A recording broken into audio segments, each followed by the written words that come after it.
观众朋友你好，欢迎你来到我们的节目《武术新传》，遇见陈茂老师，很高兴我们又再一次遇见了陈老师，赶快来跟陈老师打声招呼。老师好，老师好，大家好，观众朋友你们好，好，还有高老师，主持人好，老师好，大家好。好，老师这一题题目是这样的，请问老师，我媳妇在外面目前有身孕，想回来家中待产，租屋的东西如果要搬回来，需要如何做才不会动到胎神？回来家中住多久，胎神才不在原租屋中？谢谢老师这一题。人有三魂七魄，是加起来就是10嘛。那眼观四面，耳听八方，总共几方？12方。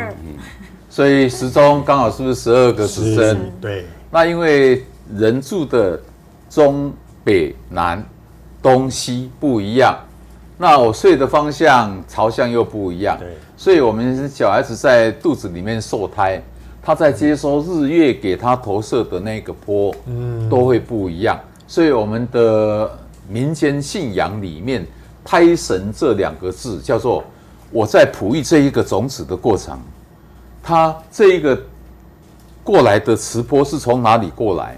今天什么日子接收哪一方的磁波？这就是我们所谓的胎神。是。那胎神再来的那个过程，刚好这一个方向，你在这个方向去阻绝到它，它就会产生没接收到，那叫做残缺。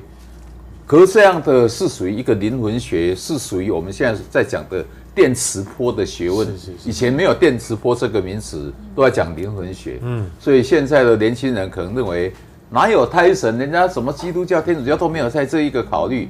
不是没有考虑，是他们的先知先觉可能没有做这一个提示，也不一定。那到底有没有我不知道。但是在我们的民间信仰里面，胎神是老祖宗这样累计下来，比如说孕妇她在床铺的地方，在修补衣服，剪刀拿起来这样一剪下去，小孩生下来，有人就缺耳，有人就兔唇，有人就哪里缺一块。那你说他有没有？那你看，这个现象去给外面的武术的前辈问，说我的小孩子他这个元神有什么地方不对？他也没有看到你的小 baby， 他说：“哎呦。”你们这个小孩是不是哪里有缺陷？是不是动到胎神？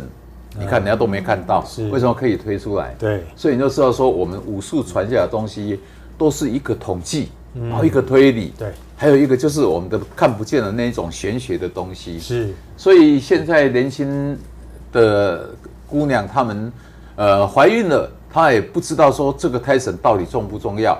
所以如果说刚好你这个房间在动的时候没有动到胎神，你都没事，不知道哪一天你突然间动了，肚子开始不舒服了，还好现在医学发达，送医院那边去打针安胎，那也是叫血迹哦。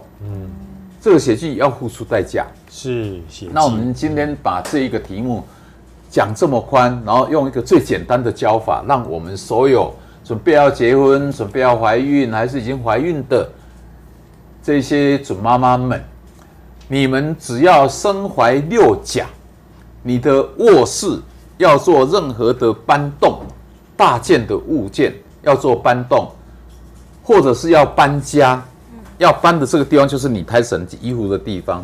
要搬家，何妨拿一个杯子还是一个碗，装7粒白米，那1小撮的盐，以前盐有大粗的盐，那要7颗粗盐。那现在没有粗盐，就用1小撮的盐，然后倒个水下去搅一搅，这叫做盐米水。是盐米水，然后手沾着房间的每一个地方，做一个洒净的动作完，然后再做搬动，这叫做什么？这叫做通告胎神。我这个时间点要动这里了。假设刚好你的磁波要从这边进来，对，你暂时先收摄一下，等到我动完了，你再过来。OK，所以我们讲说，胎神这个名词是在我们中国民间信仰里面，它是非常重视的。所以我们都希望我们生出来的宝宝都是健健康康、非常端庄、非常美丽的，不希望它有任何缺陷。这提供给我们所有的观众做参考。是，真是解说的太好了，谢谢老师。对，非常特别是现在各种宗教慢慢的进入我们的这个地区嘛，那很多的民间信仰这些传统的礼数，包含您刚刚讲这些慢慢的好像被淡忘掉了。所以还好有你透过影片重新再把大家把这些正确的认知给这个引回来。所以老师您要多多讲，好不好？我们才有机会多多学。OK， 再次感谢老师的时间，一起来跟老师说谢谢。谢谢老师，谢谢老师。再次感谢你的收看。如果这一支影片对你有所帮助的话，有所知识的提升的话，我觉得每次看陈老师的影片，我又多学了一点。那记得分享给你的朋友，订阅才不会错过我们下一次新的影片喽。那我们下次见，拜拜，拜拜，拜拜。